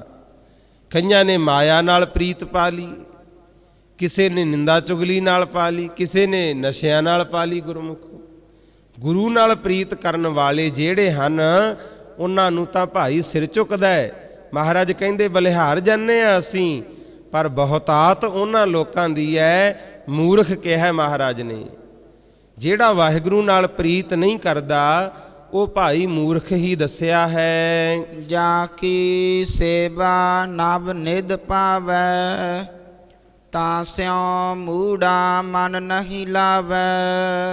ਜਿਸ ਪ੍ਰਭੂ ਦੀ ਸੇਵਾ ਕਰਕੇ 9 ਨਿਧੀਆਂ ਪ੍ਰਾਪਤ ਹੋਣੀਆਂ ਸੀ, ਦੁਨੀਆ ਭਰ ਦੇ ਪਦਾਰਥ ਤੈਨੂੰ ਪ੍ਰਾਪਤ ਹੋਣੇ ਸੀ, ਉਹਦੇ ਨਾਲ ਤਾਂ ਕਹਿੰਦੇ ਆਪਣਾ ਮਨ ਨਹੀਂ ਲਾ ਰਿਹਾ। ਜੋ ਠਾਕੁਰ ਸਾਧ ਸਦਾ ਹਜੂਰੀ, ਤਾਂ ਕਉ ਅੰਧਾ ਜਾਣਤ ਦੂਰੀ। ਜਿਹੜਾ ਸੁਆਮੀ ਪਰਮਾਤਮਾ ਹਮੇਸ਼ਾ ਹੀ ਹਾਜ਼ਰ ਨਾਜ਼ਰ ਹੈ, ਉਹਨੂੰ ਇਹ ਅੰਨਾ ਅਗਿਆਨੀ ਪੁਰਸ਼ ਦੂਰ ਜਾਣ ਰਿਹਾ ਵੀ ਮਾਲਕ ਤਾਂ ਪਤਾ ਹੀ ਨਹੀਂ ਕਿੱਥੇ ਕ ਬੈਠਾ, ਲੱਭ ਹੀ ਨਹੀਂ ਰਿਹਾ। ਪਰ ਸਤਿਗੁਰੂ ਕਹਿੰਦੇ ਭਾਈ ਹੈ ਤਾਂ ਹਾਜ਼ਰ ਨਾਜ਼ਰ ਤੇਰੇ ਨਾਲ ਹੀ, ਤੂੰ ਪ੍ਰੀਤ ਪਾ ਉਹਦੇ ਨਾਲ। ਬਸ ਬਦਕਿਸਮਤੀ ਮਨੁੱਖ ਦੀ ਇਹ ਹੈ ਕਿ ਹੈ ਤਾਂ ਹਰ ਸਮੇਂ ਹਾਜ਼ਰ ਨਾਜ਼ਰ ਪਰਮਾਤਮਾ, ਪਰ ਅਗਿਆਨੀ ਹੋ ਗਏ, ਗਿਆਨ ਤੋਂ ਹੀਣੇ, ਸ਼ਰਧਾ ਵਾਲੀ ਅੱਖ ਤੋਂ ਅੰਨੇ। ਇਸੇ ਕਰਕੇ ਉਸ ਮਾਲਕ ਨੂੰ ਦੂਰ ਜਾਣ ਰਹੇ ਹਾਂ। ਜਾ ਕੀ ਟਹਿਲ ਪਾਵੈ ਦਰਗਹਿ ਮਾਨ, ਤਿਸ ਹੈ ਵਿਸਾਰੈ ਮੁਗਧ ਅਜਾਨ। ਪਾਤਸ਼ਾਹ ਜੀ ਕਹਿੰਦੇ ਜਿਹਦੀ ਸੇਵਾ ਕਰਕੇ, ਟਹਿਲ ਸ਼ਬਦ ਜਿੱਥੇ ਵੀ ਆਵੇ, ਟਹਿਲ ਦਾ ਭਾਵ ਹੈ ਸੇਵਾ। ਪਾਤਸ਼ਾਹ ਕਹਿੰਦੇ ਜਿਸ ਪ੍ਰਭੂ ਦੀ ਸੇਵਾ ਕਰਕੇ ਇਹ ਜੀਵ ਦਰਗਾਹ ਵਿੱਚ ਮਾਣ ਪਾਉਂਦਾ ਹੈ, ਸਤਿਕਾਰ ਪਾਉਂਦਾ ਹੈ, ਤੇ ਉਸ ਵਾਹਿਗੁਰੂ ਨੂੰ ਭੁਲਾਈ ਬੈਠਾ। ਤਿਸ ਹੈ ਵਿਸਾਰੈ ਮੁਗਧ ਅਜਾਨ। ਮੂਰਖ ਅਗਿਆਨੀ ਪੁਰਸ਼ਾ, ਜਿਹਦੀ ਕਿਰਪਾ ਨਾਲ, ਜਿਹਦੀ ਸੇਵਾ ਕਰਕੇ, ਜਿਹਦਾ ਨਾਮ ਜਪ ਕੇ ਤੈਨੂੰ ਸੁੱਖ ਮਿਲਣਾ ਸੀ, ਉਹਨੂੰ ਕਾਹਤੋਂ ਭੁਲਾਈ ਬੈਠਾ ਹੈ। ਸਦਾ ਸਦਾ ਇਹੋ ਭੁੱਲਣ ਹਾਰ, ਨਾਨਕ ਰਾਖਨ ਹਾਰ ਅਪਾਰ। ਗੁਰੂ ਅਰਜਨ ਦੇਵ ਮਹਾਰਾਜ ਫਿਰ ਬੇਨਤੀ ਕਰਦੇ ਨੇ ਕਿ ਹੇ ਪ੍ਰਮਾਤਮਾ ਬਖਸ਼ਿਸ਼ ਕਰ, ਇਹ ਜੀਵ ਸਦਾ ਸਦਾ ਨਿੱਤਾ ਪ੍ਰਤੀ ਰੋਜ਼ ਭੁੱਲਾਂ ਕਰਨ ਵਾਲਾ ਹੈ, ਤੁਸੀਂ ਹੀ ਮਿਹਰ ਕਰੋ। ਬੇਅੰਤ ਗੁਣ ਨੇ ਤੁਹਾਡੇ ਵਿੱਚ, ਤੁਹਾਡਾ ਕੋਈ ਅੰਤ ਨਹੀਂ ਪਾ ਸਕਿਆ। ਅਪਾਰ ਹੋ ਮਹਾਰਾਜ, ਤੁਸੀਂ ਆਪ ਹੀ ਸਾਡੀ ਰੱਖਿਆ ਕਰਨ ਵਾਲੇ ਹੋ, ਬਸ ਮਿਹਰ ਦਾ ਹੱਥ ਹੀ ਸਿਰ ਤੇ ਰੱਖੋ। ਰਤਨ ਤਿਆਗ ਕੌਡੀ ਸੰਗ ਰਚੈ, ਸਾਚ ਛੋੜ ਝੂਠ ਸੰਗ ਮਚੈ। ਪਾਤਸ਼ਾਹ ਕਹਿੰਦੇ ਰਤਨਾਂ ਨੂੰ ਛੱਡ ਕੇ ਕੌਡੀਆਂ ਦੇ ਨਾਲ ਰਚਿਆ ਪਿਆ, ਪੂਰਾ ਇੱਕ ਮਿੱਕ ਹੋਇਆ ਪਿਆ। ਰਤਨ ਕਿਹੜੇ ਨੇ? ਰਤਨ ਲਾਲ ਜਾਕਾ ਕਛੂ ਨਾ ਮੋਲ। ਰਤਨ ਲਾਲ ਕਿਹੜੇ ਹੈ? ਜਿਹਦਾ ਕੋਈ ਮੁੱਲ ਨਹੀਂ। ਸੰਗਤ ਜੀ ਆਨੰਦ ਸਾਹਿਬ ਦੀ ਬਾਣੀ ਪੜੋ। ਗੁਰ ਕਾ ਸ਼ਬਦ ਰਤਨ ਹੈ, ਹੀਰੇ ਜਿੱਤ ਜੜਾਓ। ਮਹਾਰਾਜ ਕਹਿੰਦੇ ਗੁਰੂ ਦਾ ਸ਼ਬਦ ਹੀ ਰਤਨ ਹੈ ਭਾਈ, ਗੁਰੂ ਦਾ ਸ਼ਬਦ ਰਤਨ ਹੈ, ਇਹਦਾ ਕੋਈ ਮੁੱਲ ਨਹੀਂ। ਪਰ ਗੁਰੂ ਦੇ ਸ਼ਬਦ ਨੂੰ ਤਿਆਗ ਕੇ ਕੌਡੀਆਂ ਨਾਲ ਮੋਹ ਹੈ। ਕੌਡੀਆਂ ਕੀ ਹੈ? ਆ ਮਾਇਆ, ਹੱਥਾਂ ਦੀ ਮੈਲ, ਕੌਡੀਆਂ ਕਹਿੰਦੇ ਆਪਾਂ। ਪਾਤਸ਼ਾਹ ਕਹਿੰਦੇ ਰਤਨਾਂ ਨੂੰ ਤਿਆਗ ਕੇ ਆ ਕੌਡੀਆਂ ਦੇ ਨਾਲ ਰਲਿਆ ਫਿਰਦਾ, ਮਾਇਆ ਦੀ ਖਾਤਰ ਭੱਜਿਆ ਫਿਰਦਾ। ਸੱਚ ਨੂੰ ਛੱਡ ਕੇ ਝੂਠ ਬੋਲਣ ਵਿੱਚ ਮਸਤ ਹੈ, ਸੱਚ ਨੂੰ ਛੱਡ ਕੇ ਝੂਠ ਬੋਲਣ ਵਿੱਚ ਮਸਤ ਹੈ। ਸੱਚ ਨਾਲ ਜੁੜਿਆ ਕੋਈ ਰਹਿ ਸਕਦਾ। ਬਹੁਤ ਅਸੀਂ ਵੇਖਦੇ ਹਾਂ ਸੰਗਤ ਜੀ ਸੱਚ ਦੇ ਸੰਗੀ ਬਣੇ, ਗੁਰੂ ਘਰ ਨਾਲ ਜੁੜੇ, ਅੰਮ੍ਰਿਤਧਾਰੀ ਹੋ ਗਏ, ਬਾਣੀ ਪੜ੍ਹਦੇ ਸੀ, ਪਰ ਫੇਰ ਸਾਰਾ ਕੁਝ ਛੱਡ ਕੇ ਝੂਠ ਦੀ ਸੰਗਤ ਵਿੱਚ ਰਲ ਗਏ। ਇਹ ਸਮਝ ਲਓ ਵੀ ਭਾਗਾਂ ਤੋਂ ਹੀਣੇ ਪੁਰਸ਼ ਇਦਾਂ ਦਾ ਕਰਮ ਕਮਾਉਂਦੇ ਹੈ। ਨਹੀਂ ਤਾਂ ਸਤਿਗੁਰੂ ਦੀ ਕਿਰਪਾ ਜਿਨ੍ਹਾਂ ਤੇ ਹੈ ਗੁਰਮੁਖੋ, ਉਹ ਝੂਠ ਦੇ ਸੰਗੀ ਸਨ, ਝੂਠ ਨੂੰ ਛੱਡ ਕੇ ਸੱਚ ਦੇ ਸੰਗੀ ਬਣ ਗਏ। ਇਹ ਸੰਸਾਰ ਦੇ ਵਿੱਚ ਬਹੁਤ ਪ੍ਰਕਾਰ ਦੇ ਰੰਗ ਨੇ ਮਾਲਕ ਨੇ ਪੈਦਾ ਕੀਤੇ। ਜੇ ਤੂੰ ਬੁਰਾਈਆਂ ਵੱਲੋਂ ਹਟ ਕੇ ਚੰਗੇ ਪਾਸੇ ਤੁਰਿਆ ਤਾਂ ਅਰਦਾਸ ਕਰਿਆ ਕਰ, ਮਾਲਕਾ ਤੂੰ ਬਖਸ਼ਿਸ਼ ਕੀਤੀ ਹੈ, ਇਹ ਸਦਾ ਹੀ ਇਸੇ ਤਰ੍ਹਾਂ ਰਵੇ ਮੇਰੇ ਦੇਵ। ਜੇ ਤੂੰ ਚੰਗੇ ਪਾਸਿਓਂ ਟੁੱਟ ਕੇ ਗਲਤ ਪਾਸੇ, ਮਾੜੀ ਸੰਗਤ ਵਿੱਚ, ਬੁਰਾਈਆਂ ਵਾਲੇ ਪਾਸੇ ਪੈ ਗਿਆ, ਫਿਰ ਤੇਰਾ ਭਲਾ ਕਿੱਥੇ ਹੋਏਗਾ? ਕਿਉਂਕਿ ਸੱਚ ਦਾ ਪੱਲਾ ਤਾਂ ਛੱਡਤਾ। ਜਿੱਥੋਂ ਮਾਣ ਮਿਲਣਾ ਸੀ, ਸਤਿਕਾਰ ਮਿਲਣਾ ਸੀ, ਉਹ ਜਗ੍ਹਾ, ਉਹ ਗੱਲਾਂ ਬਾਤਾਂ, ਉਹ ਮਰਿਆਦਾ ਛੱਡ ਕੇ ਲਾਹਨਤ ਜਿੱਥੋਂ ਮਿਲਣੀ ਹੈ ਉਹ ਸੰਗਤ ਵਿੱਚ ਪੈ ਗਿਆ। ਫਿਰ ਤਾਂ ਵਾਹਿਗੁਰੂ ਹੀ ਕਿਰਪਾ ਕਰ ਸਕਦਾ ਭਾਈ। ਮਹਾਰਾਜ ਸੱਚੇ ਪਾਤਸ਼ਾਹ ਕਹਿੰਦੇ ਨੇ ਸਾਚ ਛੋੜ ਝੂਠ ਸੰਗ ਮਚੈ। ਮਚੈ ਤੋਂ ਭਾਵ ਹੈ ਮਸਤ ਹੋਣਾ। ਕਹਿੰਦੇ ਸੱਚ ਦਾ ਪੱਲਾ ਛੱਡ ਕੇ ਝੂਠਿਆਂ ਵਿੱਚ ਮਸਤ ਹੋਇਆ ਫਿਰਦਾ ਹੈ। ਜੋ ਛੱਡਣਾ ਸੋ ਆਸਥਿਰ ਕਰ ਮਾਨੈ, ਜੋ ਹੋਵਨ ਸੋ ਦੂਰ ਪਰਾਨੈ। ਜੋ ਛੱਡਣਾ, ਛੱਡਣਾ ਕਹੀਏ ਤਿਆਗ ਦੇਣਾ। ਸਤਿਗੁਰੂ ਕਹਿੰਦੇ ਜਿਹੜਾ ਸਰੀਰ ਛੱਡ ਦੇਣਾ ਇਹਨੂੰ ਤਾਂ ਸੱਚਾ ਕਰਕੇ ਮੰਨੀ ਬੈਠਾ। ਜੋ ਛੱਡਣਾ ਸੋ ਅਸਥਿਰ ਕਰ ਮੰਨੈ, ਅਸਥਿਰ ਕਹੀਏ ਸਦਾ ਰਹਿਣ ਵਾਲਾ।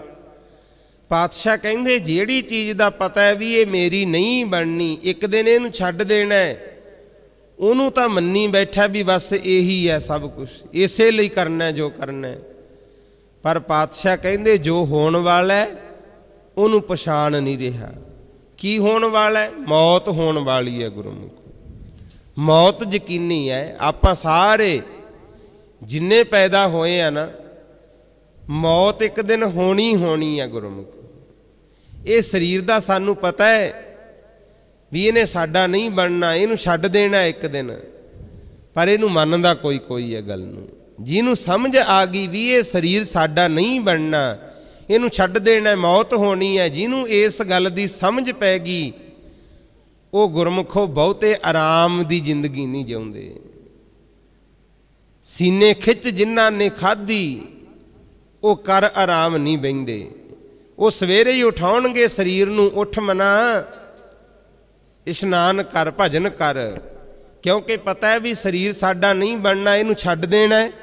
ਇਸ ਕਰਕੇ ਜਿੰਨਾ ਚਿਰ ਸਰੀਰ ਚੱਲਦਾ ਫਿਰਦਾ ਹੈ, ਜਿੰਨਾ ਕਿ ਇਹ ਤੋਂ ਲਾਹਾ ਲੈ ਲਾਂਗੇ ਉਹ ਸਾਡਾ ਜ਼ਰੂਰ ਬਣੂਗਾ। ਆਖੋ ਸਤਿਨਾਮ ਸ੍ਰੀ ਵਾਹਿਗੁਰੂ। ਇਹ ਸਰੀਰ ਨੇ ਤਾਂ ਸਾਡਾ ਨਹੀਂ ਬਣਨਾ, ਪਰ ਇਹਦੇ ਨਾਲ ਜਿੰਨੀ ਕੁ ਸੇਵਾ ਕਰ ਲਾਂਗੇ, ਜਿੰਨੇ ਕੁ ਚੰਗੇ ਕੰਮ ਕਰ ਲਾਂਗੇ, ਉਹ ਸਾਨੂੰ ਚੰਗਾ ਜ਼ਰੂਰ ਕਹਾ ਦੇਣਗੇ ਗੁਰਮੁਖ।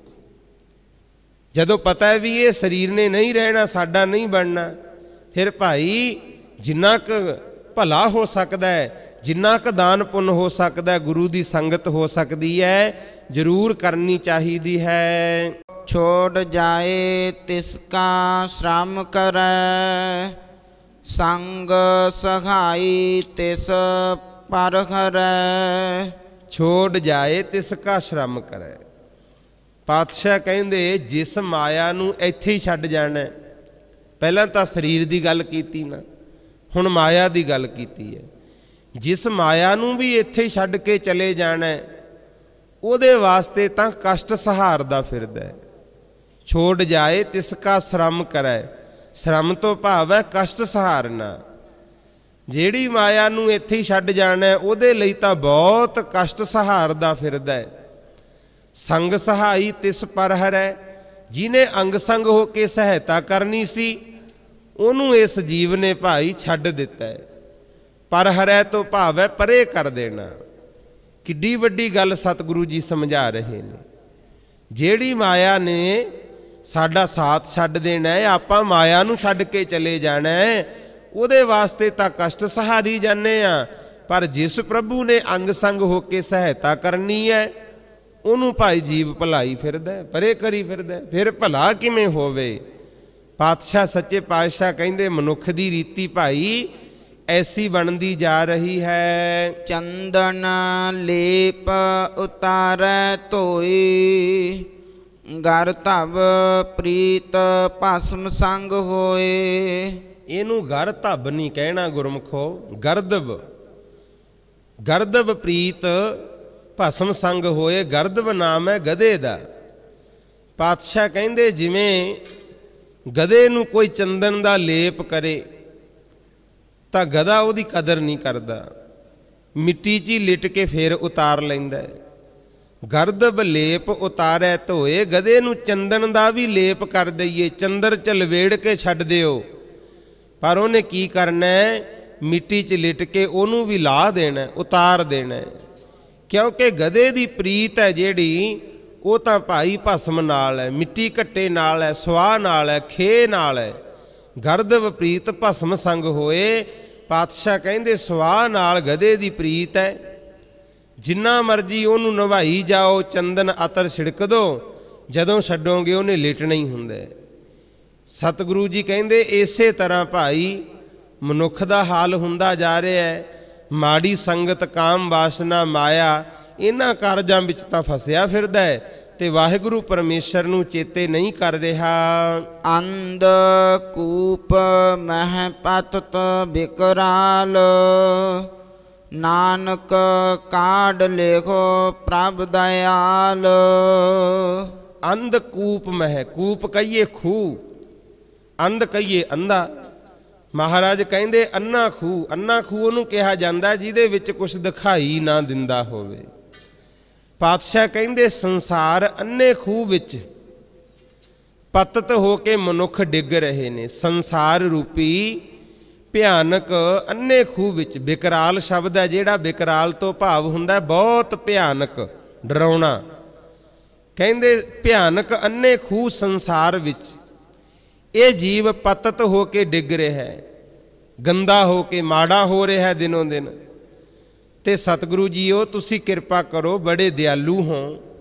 ਕਾਢ ਲੇਹੋ ਨਾਨਕ ਕਾਢ ਲੇਹੋ ਪ੍ਰਭ ਦਇਆਲ। ਹੇ ਸਤਿਗੁਰੂ ਜੀ ਤੁਸੀਂ ਬਹੁਤ ਵੱਡੇ ਕਿਰਪਾ ਦੇ ਮਾਲਕ ਹੋ, ਦਿਆਲੂ ਹੋ, ਤੁਸੀਂ ਹੀ ਭਲਾ ਕਰੋ। ਇਸ ਅੰਨੇ ਬਿਕਰਾਲ ਖੂਹ ਵਿੱਚੋਂ ਪਾਪੀ ਮਨੁੱਖਾਂ ਨੂੰ ਵੀ ਕੱਢਣਾ ਕਰੋ। ਕਰਤੂਤ ਪਸ਼ੂ ਕੀ ਮਾਨਸ ਜਾਤ, ਲੋਕ ਪਚਾਰਾ ਕਰੈ ਦਿਨ ਰਾਤ। ਦੇਖੋ ਭੇਜਿਆ ਤਾਂ ਸੀ 84 ਲੱਖ ਜੂਨਾਂ ਦਾ ਸਰਦਾਰ ਬਣਾ ਕੇ। ਮਨੁੱਖ ਹੈ ਨਾ ਜਿਹੜਾ, ਸਾਰੀ ਸ੍ਰਿਸ਼ਟੀ ਨਾਲੋਂ ਵੱਧ ਗਿਆਨ ਮਨੁੱਖ ਨੂੰ ਦਿੱਤਾ ਹੈ। ਤੇ ਇੱਕ ਗੱਲ ਮੈਨੂੰ ਖਿਮਾ ਕਰ ਦਿਓ, ਕਹਿ ਦੇਣ ਦਿਓ ਕਿ ਜਿੰਨੇ ਮਾੜੇ ਕਰਮ, ਮਾੜੀਆਂ ਕਰਤੂਤਾਂ ਮਨੁੱਖ ਕਰਦਾ ਹੈ, ਹੋਰ ਕੋਈ ਜੂਨ ਜਨਮ ਐਸਾ ਕਰਮ ਨਹੀਂ ਕਰਦੀ ਗੁਰਮੁਖ। ਸ਼ੇਰ ਨੂੰ ਫੜ ਕੇ ਪਿੰਜਰੇ 'ਚ ਬੰਦ ਕਰ ਦਿਓ, ਜਿੰਨਾ ਮਰਜੀ ਘਾਹ ਪਾ ਦਿਓ, ਕੜਾਹ ਪ੍ਰਸ਼ਾਦ ਪਾ ਦਿਓ, ਸ਼ੇਰ ਨੇ ਕਦੇ ਨਹੀਂ ਖਾਣਾ। ਉਹਦੀ ਖੁਰਾਕ ਹੈ ਮਾਸ, ਉਹਨੇ ਮਾਸ ਹੀ ਖਾਣਾ ਹੈ ਗੁਰਮੁਖ। ਗਊ ਨੂੰ ਫੜ ਕੇ ਪਿੰਜਰੇ 'ਚ ਬੰਦ ਕਰ ਦਿਓ, ਉਹਦੇ ਮੂਹਰੇ ਮਾਸ ਪਾਈ ਚੱਲੋ, ਗਊ ਕਦੇ ਨਹੀਂ ਖਾਂਦੀ। ਤੇ ਗਊ ਨੇ ਗੁਰਮੁਖੋ ਘਾਹ ਹੀ ਖਾਣਾ, ਕਿਉਂ? ਉਹਦੀ ਖੁਰਾਕ ਹੈ ਉਹ। ਘੁੱਗੀ ਹੈ, ਘੁੱਗੀ ਨੂੰ ਫੜ ਕੇ ਪਿੰਜਰੇ 'ਚ ਬੰਦ ਕਰ ਦਿਓ, ਦਾਣੇ ਨਾ ਪਾਓ, ਜੀ ਛੱਡੀ ਚੱਲੋ, ਕਦੇ ਘੁੱਗੀ ਜੀ ਨਹੀਂ ਖਾਊਗੀ, ਉਹਨੇ ਆਪਣੀ ਖੁਰਾਕ ਹੀ ਖਾਣੀ ਹੈ। ਤੇ ਹੁਣ ਆਪਣੇ ਵੱਲ ਝਾਤੀ ਮਾਰੋ ਤੇ ਮਨੁੱਖ ਛੱਡਦਾ ਹੀ ਕੁਛ ਨਹੀਂ ਗੁਰਮੁਖੋ। ਕਈ ਤਾਂ ਸੂਰਾਂ ਨੂੰ ਵੀ ਤੜਕੇ ਲਾ ਕੇ ਖਾ ਗਏ, ਆਖੋ ਸਤਨਾਮ ਸ੍ਰੀ ਵਾਹਿਗੁਰੂ। ਫਿਰ ਕਿਵੇਂ ਸਾਡਾ ਭਲਾ ਹੋਵੇ ਗੁਰਮੁਖੋ? ਕਿਹੜੇ ਪਾਸੇ ਅਸੀਂ ਜਾ ਰਹੇ ਹਾਂ? ਪਾਤਸ਼ਾਹ ਕਹਿੰਦੇ ਕਰਤੂਤ ਤਾਂ ਪਸ਼ੂਆਂ ਵਾਲੀ ਹੈ ਤੇ ਜਾਤੀ ਹੋਈ ਮਨੁੱਖ ਹੈ ਬਸ ਦੇਖਣ ਨੂੰ। ਅਜੇ ਪਸ਼ੂ ਵੀ ਆਪਣੇ ਕਰਮ ਧਰਮ ਵਿੱਚ ਕਾਇਮ ਨੇ, ਜੇ ਹੱਲ ਗਿਆ ਤਾਂ ਅੱਜ ਦਾ ਮਨੁੱਖ ਹੱਲ ਗਿਆ ਗੁਰਮੁਖੋ। ਸਤਿਗੁਰੂ ਪਾਤਸ਼ਾਹ ਕਹਿੰਦੇ ਨੇ ਪਸ਼ੂਆਂ ਵਾਲੀਆਂ ਕਰਤੂਤਾਂ ਨੇ ਤੇ ਦੇਖਣ ਨੂੰ ਮਨੁੱਖ ਹੈ ਬਸ। ਲੋਕ ਪਚਾਰਾ ਕਰੈ ਦਿਨ ਰਾਤ। ਪਚਾਰਾ ਸ਼ਬਦ ਹੈ ਜਿਹੜਾ, ਇਹਦਾ ਭਾਵ ਹੈ ਲੋਕ ਦਿਖਾਵਾ। ਸੁਖਮਨੀ ਸਾਹਿਬ ਪੜ੍ਹਨ ਵਾਲੇ ਗੁਰਮੁਖ ਜਨ ਕੱਲੇ ਕੱਲੇ ਅਰਥ ਵੱਲ ਧਿਆਨ ਦੇਣ। ਜਿਹੜਾ ਪਚਾਰਾ ਸ਼ਬਦ ਹੈ ਨਾ, ਲੋਕ ਪਚਾਰਾ ਕਰੈ ਦਿਨ ਰਾਤ, ਪਚਾਰਾ ਕਹਿੰਦੇ ਨੇ ਲੋਕ ਦਿਖਾਵਾ। ਸਤਿਗੁਰੂ ਕਹਿੰਦੇ ਦੇਖਣ ਨੂੰ ਮਨੁੱਖ ਹੈ, ਕਰਤੂਤਾਂ ਪਸ਼ੂਆਂ ਵਾਲੀਆਂ, ਤੇ ਲੋਕ ਦਿਖਾਵੇ ਵਾਸਤੇ ਹੀ ਬਸ ਕੰਮ ਕਰਦਾ ਰਹਿੰਦਾ, ਲੋਕ ਦਿਖਾਵੇ ਵਾਸਤੇ। ਇਸੇ ਕਰਕੇ ਸਤਿਗੁਰੂ ਜੀ ਕਹਿੰਦੇ ਨੇ ਭਾਈ ਭਲਾ ਹੋਣਾ ਔਖਾ ਹੈ, ਵਾਹਿਗੁਰੂ ਦਾ ਨਾਮ ਜਪਿਆ ਕਰ। ਜੇ ਨਹੀਂ ਭਜਨ ਕਰਦਾ, ਨਹੀਂ ਨਾਮ ਜਪਦਾ, ਵਾਰ ਵਾਰ ਫਿਰੇਂਗਾ 84 ਭੋਗ ਦਾ, ਵੈਦ ਮਿਲਣਾ ਨਹੀਂ ਫਿਰ ਤੇਰੇ ਰੋਗ ਦਾ। ਹੋਰ ਕੋਈ ਜੂਨ ਨਹੀਂ। ਪਸ਼ੂਆਂ ਨੂੰ ਕਿਹੜਾ ਦਰਬਾਰ ਸਾਹਿਬ ਵੜਨ ਦਿੰਦਾ ਹੈ? ਕੁੱਤਿਆਂ ਨੂੰ, ਗਧਿਆਂ, ਬਿੱਲਿਆਂ ਨੂੰ ਕਿਹੜਾ ਵੜਨ ਦਿੰਦਾ ਸੰਗਤ ਵਿੱਚ? ਇਹ ਤਾਂ ਮਨੁੱਖ ਜਾਮਾ ਮਿਲਿਆ, ਭਾਵੇਂ ਕਰਤੂਤਾਂ ਪਸ਼ੂਆਂ ਵਰਗੀਆਂ ਹੀ ਐ, ਪਰ ਅਜੇ ਵੀ ਸਮਾਂ ਸੰਭਾਲ ਭਾਈ, ਸਤ ਸੰਗਤ ਕਰ, ਸਤਿਗੁਰੂ ਦੁਆਲਾ ਬਣ, ਗੁਰੂ ਦੇ ਪੱਲੇ ਲੱਗ, ਮਹਾਰਾਜ ਬਚਾ ਸਕਦੇ ਹਨ। ਬਾਹਰ ਭੇਖ ਅੰਤਰ ਮਲ ਮਾਇਆ, ਛਪਸ਼ ਨਾਹੀ ਕਛ ਕਰੈ ਛਪਾਇਆ। ਜਿਹੜਾ ਬੰਦਾ ਭੇਖ ਦਿਖਾਵਾ ਕਰਦਾ ਹੈ, ਬਾਹਰੋਂ ਤਾਂ ਚੰਗਾ ਬਣੇ ਪਰ ਅੰਦਰ ਦੀ ਵਿਚਾਰਧਾਰਾ ਹੋਵੇ ਮਾੜੀ। ਕਹਿੰਦੇ ਜਿੰਨਾ ਮਰਜੀ ਛੁਪ ਜੇ ਉਹ ਛੁਪ ਨਹੀਂ ਸਕਦਾ। ਦੇਖੋ ਕੱਲ ਗੱਲ ਚੱਲੀ ਸੀ ਕਿ ਜਿਹੜਾ ਭਗਤ ਹੈ, ਭਗਤੀ ਕਰਨ ਵਾਲਾ, ਉਹ ਵੀ ਜਿੰਨਾ ਮਰਜੀ ਛੁਪ ਜੇ ਮਾਲਕ ਨੇ ਉਹਨੂੰ ਪ੍ਰਗਟ ਕਰ ਹੀ ਦੇਣਾ। ਸਿਆਣੇ ਕਹਿੰਦੇ ਨੇ ਗੱਲ ਭਾਵੇਂ ਖੂਹ 'ਚ ਕਰ ਲਓ ਉੱਥੇ ਵੀ ਨਹੀਂ ਰਹਿੰਦੀ। ਇਹ ਆਮ ਹੀ ਆਪਾਂ ਕਹਿੰਦੇ ਆ। ਤੇ ਸਤਿਗੁਰੂ ਮਹਾਰਾਜ ਵੀ ਇਹੀ ਬਚਨ ਕਰਦੇ ਨੇ, ਭਾਈ ਜਿਹਦੇ ਬਾਹਰੋਂ ਭੇਖ ਚੰਗਾ ਬਣਾਇਆ ਹੈ ਪਰ ਅੰਦਰ ਮਾਇਆ ਦੀ ਮੈਲ ਹੈ, ਮਾੜੇ ਕਰਮ ਸੋਚ ਮਾੜੀ ਹੈ, ਮੈਲ ਲੱਗੀ ਹੈ ਮਨ ਨੂੰ, ਮਨ ਮੈਲ ਹੈ ਤੇਰਾ, ਜਿੱਥੇ ਮਰਜੀ ਲੁਕ ਜਾ ਤੂੰ ਛੁਪ ਨਹੀਂ ਸਕੇਗਾ। ਜਿੰਨੇ ਮਰਜੀ ਯਤਨ ਕਰ ਲੈ, ਜੇ ਘਰ ਨੂੰ ਅੱਗ ਲੱਗ ਜੇ ਨਾ ਅੰਦਰੋਂ, ਧੂਆਂ ਕਿਤੋਂ ਨਾ ਕਿਤੋਂ ਤਾਂ ਬਾਹਰ ਨਿਕਲ ਹੀ ਆਉਂਦਾ ਗੁਰਮੁਖੋ। ਇਸੇ ਹਾਲ ਤਰ੍ਹਾਂ ਭਾਈ, ਇਸੇ ਤਰ੍ਹਾਂ ਜਿਹੜੇ ਬੰਦੇ ਦੇ ਵਿਚਾਰ ਮਾੜੇ ਨੇ, ਅੰਦਰ ਮੈਲ ਲੱਗੀ ਹੈ, ਜਿੰਨਾ ਮਰਜੀ ਬਾਹਰੋਂ ਧਰਮੀ ਹੋਣ ਦਾ ਵਿਖਾਵਾ ਕਰ ਲੇ, ਉਹ ਇੱਕ ਨਾ ਇੱਕ ਦਿਨ ਤਾਂ ਪ੍ਰਗਟ ਹੋ ਹੀ ਜਾਣੇ ਹਨ। ਬਾਖਰ ਗਿਆਨ ਧਿਆਨ ਇਸ਼ਨਾਨ, ਅੰਤਰ ਵਿਆਪੈ ਲੋਭ ਸੁਆਨ। ਬਾਹਰੋਂ ਗਿਆਨ ਦੀਆਂ ਗੱਲਾਂ ਕਰਨੀਆਂ, ਧਿਆਨ ਦੀਆਂ ਗੱਲਾਂ ਕਰਨੀਆਂ, ਵੀ ਮਾਲਕ ਨਾਲ ਕਿਵੇਂ ਧਿਆਨ ਜੁੜੇ, ਧਿਆਨ ਲਾਉਣਾ ਵਿਖਾਵੇ ਮਾਤਰ, ਤੀਰਥਾਂ ਤੇ ਇਸ਼ਨਾਨ ਕਰਨਾ।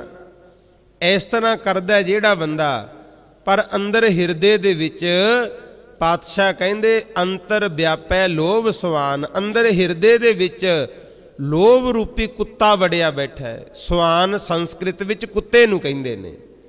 ਪਾਤਸ਼ਾਹ ਕਹਿੰਦੇ ਅੰਦਰ ਲੋਭ ਰੂਪੀ ਕੁੱਤਾ ਵੜਿਆ ਬੈਠਾ ਹੈ। ਜਿਹੜਾ ਮਨ ਹੈ, ਦਿਲ ਹੈ ਭਾਈ, ਇਹ ਲੋਭ ਨਾਲ ਭਰਿਆ ਪਿਆ।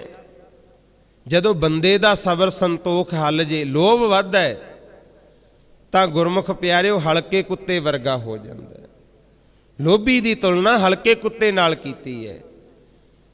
ਸਤਿਗੁਰੂ ਮਹਾਰਾਜ ਕਹਿੰਦੇ ਅੰਦਰ ਲੋਭ ਰੂਪੀ ਕੁੱਤਾ ਬੈਠਾ ਹੈ, ਬਾਹਰੋਂ ਗਿਆਨ ਧਿਆਨ ਦੀਆਂ ਗੱਲਾਂ ਕਰਦਾ ਹੈ, ਫਿਰ ਭਲਾ ਭਾਈ ਕਿਵੇਂ ਹੋਵੇਗਾ। ਅੰਤਰ ਅਗਨ ਬਾਖਰ ਤਨ ਸੁਆਖਾ, ਗਲ ਪਾਥਰ ਕੈਸੇ ਤਰੈ ਅਥਾਹਾ। ਹਿਰਦੇ ਅੰਦਰ ਕਹਿੰਦੇ ਮਾਇਆ ਦੀ ਅੱਗ ਬਲ ਰਹੀ ਹੈ, ਤ੍ਰਿਸ਼ਨਾ ਰੂਪੀ ਅੱਗ।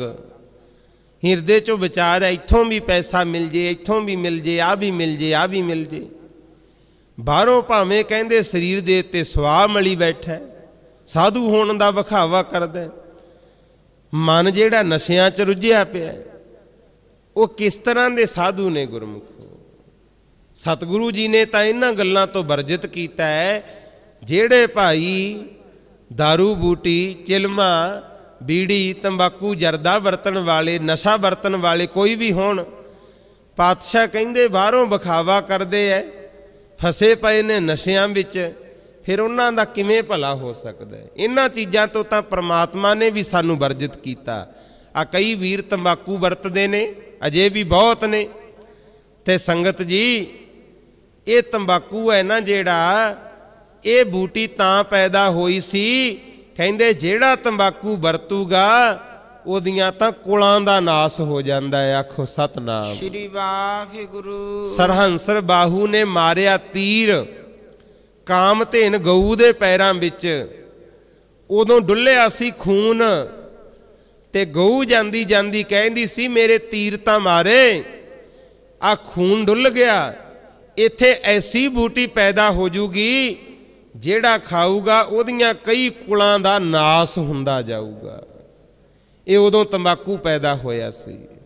ਆ ਤੁਹਾਡੇ ਲਾਗੇ ਅੜੀਸਰ ਗੁਰਦੁਆਰਾ ਹੈ ਨਾ, ਗੁਰੂ ਤੇਗ ਬਹਾਦਰ ਮਹਾਰਾਜ ਆਏ ਸੀ, ਕਿਸੇ ਮੁਸਲਮਾਨ ਦਾ ਇੱਥੇ ਤੰਬਾਕੂ ਬੀਜਿਆ ਹੋਇਆ ਸੀ। ਸਤਿਗੁਰੂ ਲੰਘਣ ਲੱਗੇ ਤੇ ਘੋੜੇ ਨੇ ਅੜੀ ਕਰ ਲਈ, ਮੂਹਰੇ ਲੰਘੇ ਨਾ ਗੁਰਮੁਖੋ। ਸਤਿਗੁਰੂ ਕਹਿੰਦੇ ਪਤਾ ਕਰੋ ਭਾਈ, ਇਸ ਖੇਤ ਵਿੱਚ ਘੋੜਾ ਕਿਉਂ ਨਹੀਂ ਵੱਢਦਾ। ਦੱਸਣ ਵਾਲਿਆਂ ਨੇ ਦੱਸਿਆ ਮਹਾਰਾਜ ਫਲਾਣੇ ਮੁਸਲਮਾਨ ਦਾ ਖੇਤ ਹੈ, ਉਹਨੇ ਤੰਬਾਕੂ ਬੀਜਿਆ ਹੈ। ਤੇ ਮਹਾਰਾਜ ਦਾ ਘੋੜਾ ਅੜੀ ਕਰਕੇ ਖੜ ਗਿਆ, ਉੱਥੋਂ ਦੀ ਲੰਘਿਆ ਨਹੀਂ ਸੀ, ਹੋਰ ਪਾਸੇ ਦੀ ਲੈ ਕੇ ਗਏ। ਦੇਖੋ ਪਸ਼ੂ ਹੋਣ ਦੇ ਬਾਵਜੂਦ ਵੀ ਉਹਨੂੰ ਗਿਆਨ ਹੈ, ਕਿਉਂਕਿ ਪ੍ਰਮਾਤਮਾ ਨੂੰ ਇਹ ਗੱਲ ਭਾਉਂਦੀ ਨਹੀਂ ਹੈ ਗੁਰਮੁਖੋ।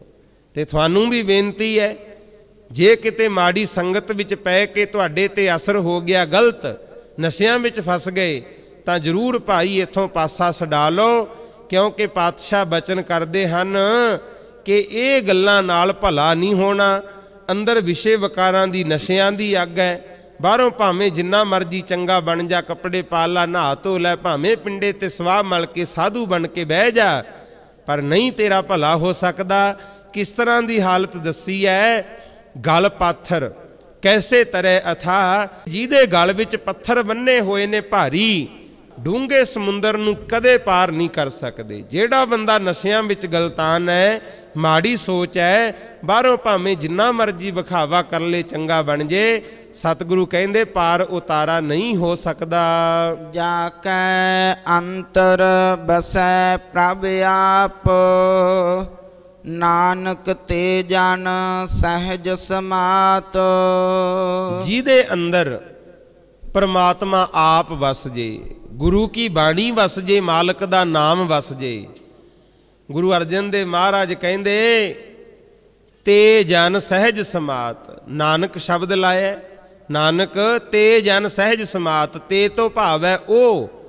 पातशाह कहंदे ओ मनुख सहज विच आउंदे ने, टकाव विच आउंदे ने, परमात्मा दे नाल इकमिक हो जांदे है, जिहदे अंदर परमात्मा आप वस जावे।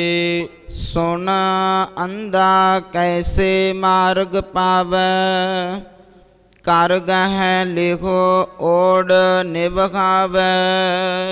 ये जेड़ा वचन है, सतगुरु जी कहंदे कोई अन्ना मनुख तुरिया जांदा है, दिखदा ओनू है नहीं, ते अन्ने नूं कोई दूरों आवाज मार के आखे कि भाई फलाने पासे हो जा, वो दस तां दिता थोड़ा बहुता हो जू, पर पातशाह कहंदे ओदा इन्ना भला नहीं हो सकता। इन्नी गल सुन के अन्ने पुरुष नूं रस्ता नहीं लभना।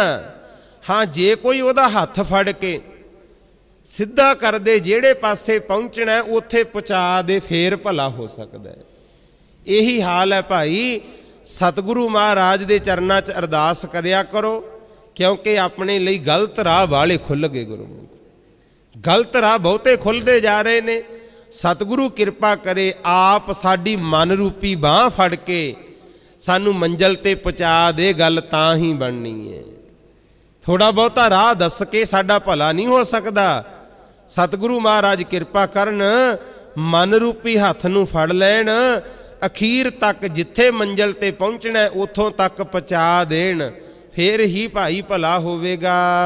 कहाँ बुझारत बुझै डोरा, निस कहिए तो समझै पूरा।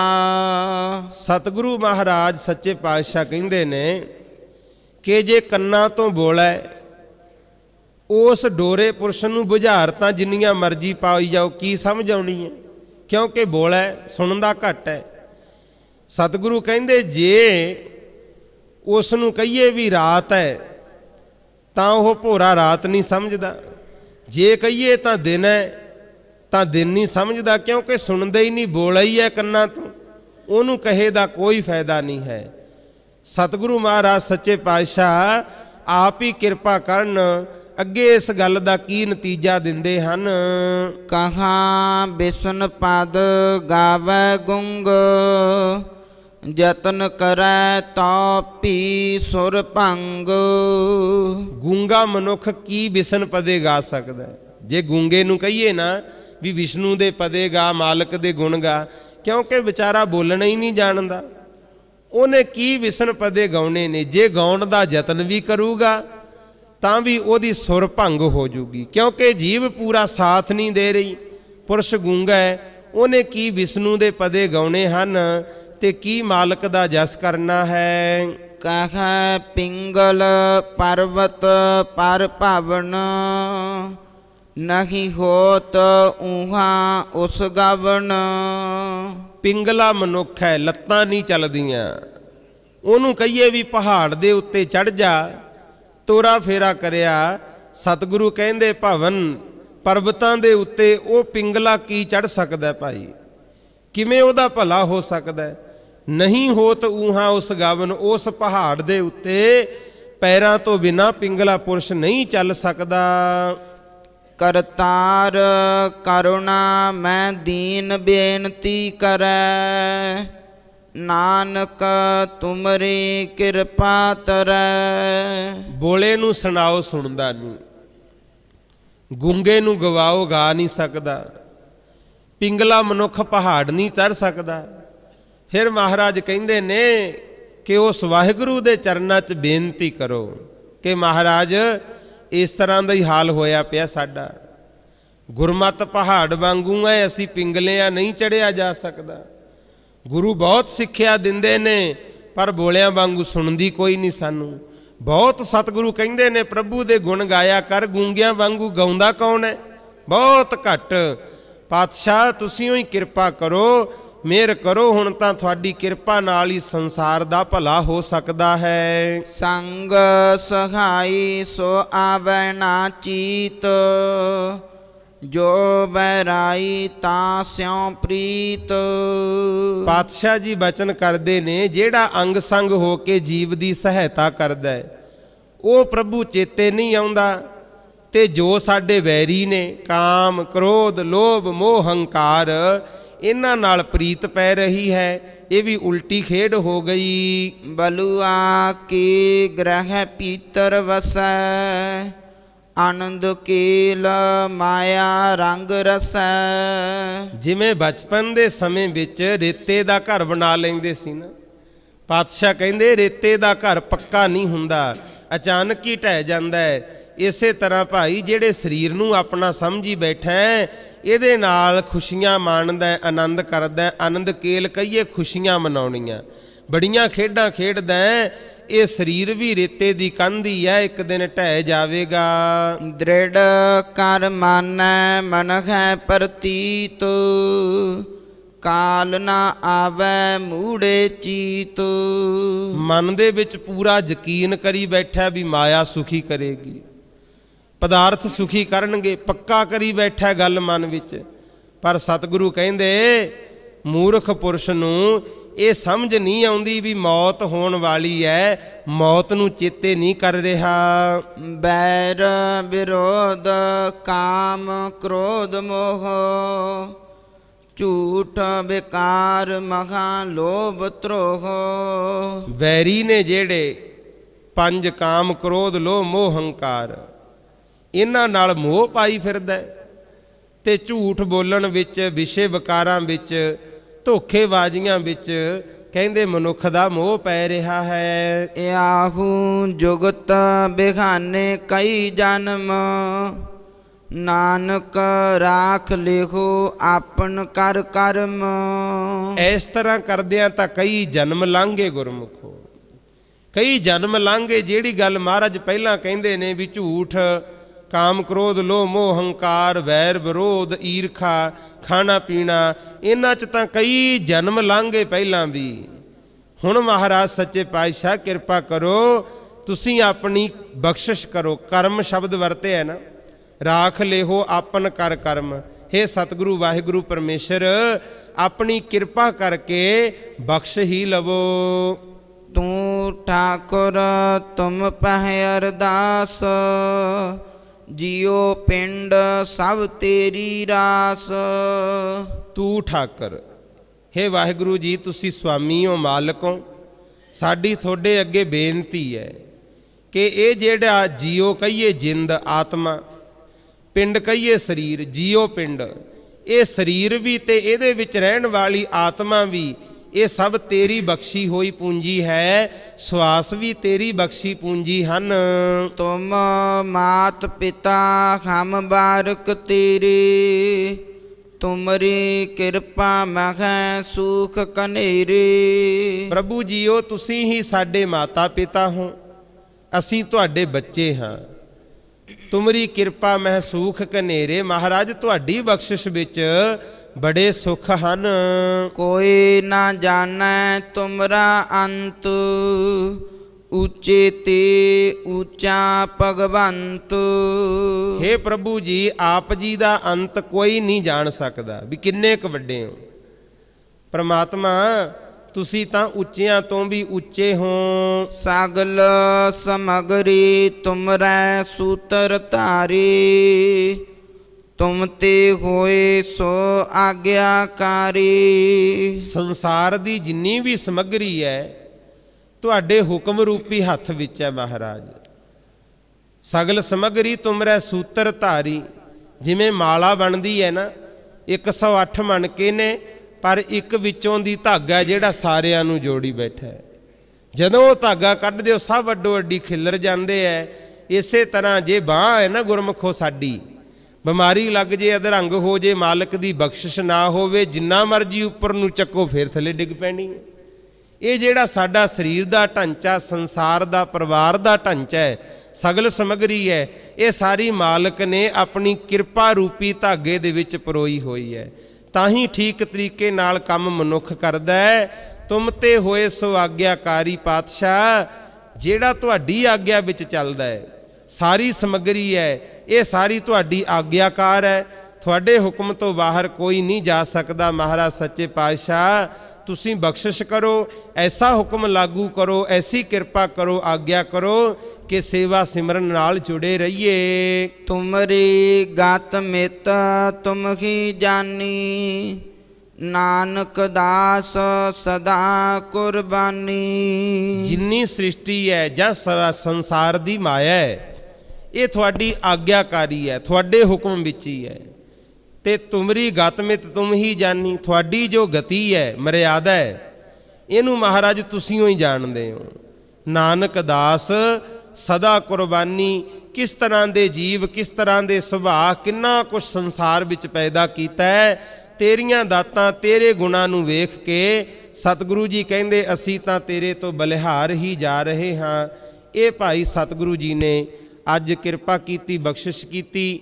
ਚੌਥੀ ਅਸ਼ਟਪਦੀ ਦੀ ਵਿਚਾਰ ਮਹਾਰਾਜ ਨੇ ਬਖਸ਼ਿਸ਼ ਕਰਕੇ ਆਪਣੇ ਤੋਂ ਕਰਵਾਈ ਹੈ। ਕੀਤਾ ਨਹੀਂ ਜਾ ਰਿਹਾ, ਸਭ ਕੁਝ ਉਸ ਪ੍ਰਭੂ ਦੇ ਹੁਕਮ ਵਿੱਚ ਹੋ ਰਿਹਾ ਹੈ। ਗੁਰਬਾਣੀ ਦੇ ਅਰਥ ਵਿਚਾਰ ਕਰਦਿਆਂ ਬਹੁਤ ਭੁੱਲਾਂ ਹੋ ਗਈਆਂ ਹੋਣਗੀਆਂ। ਗੁਰੂ ਕੀ ਸੰਗਤ ਤੇ ਸਤਿਗੁਰੂ ਮਹਾਰਾਜ ਬਖਸ਼ਣਯੋਗ ਨੇ। ਹੋਈਆਂ ਭੁੱਲਾਂ ਦੀ ਖਿਮਾ ਬਖਸ਼ਿਓ, ਅਣਜਾਣ ਸੇਵਕ ਸਮਝ ਕੇ ਮਾਫ ਕਰਨਾ ਜੀ। ਆਓ ਸਾਰੇ ਰਲ ਕੇ ਸਤਿਗੁਰੂ ਦੇ ਚਰਨਾਂ ਵਿੱਚ ਸਰਬੱਤ ਦੇ ਭਲੇ ਲਈ ਅਰਦਾਸ ਕਰੀਏ।